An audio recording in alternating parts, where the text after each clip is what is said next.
নমস্কাৰ, good morning. ৰাতিপুৱা মই ল'ৰাৰ কাৰণে টিফিন বনাই আছোঁ। আজি টিফিনত দিছোঁ লুচি আৰু আলুৰ চব্জি।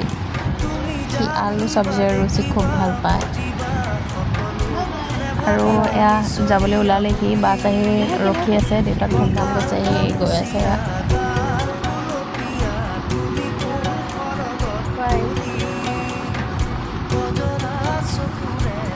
চুমা দিছে মোক কলিজাই। আৰু ল'ৰাক পঠাই মেলি ভাবিলোঁ লাও আগ আনিছিলে মানুহজনে, লাও আগখিনি বাছি লওঁ, কাৰণ ভাত বনাবৰ সময়ত অকণমান দুপৰীয়া ভাত বনাম, কিন্তু এলাহ লাগে, সেইকাৰণে বাছি ল'লোঁ। বাছি অহাৰ পিছত আমি চাহ বনালোঁ আৰু মানুহজন আৰু মই চাহ খালোঁ। তাৰপিছত গা ধুই মেলি আহিলোঁ, আহি নিজকে আইনাত চাই ল'লোঁ, ধুনীয়া হৈছোঁ মই। তাৰপিছত এয়া দুপৰীয়া খানা বনাই আছোঁ। আজি লাও আগ আৰু দালি বনাইছিলোঁ।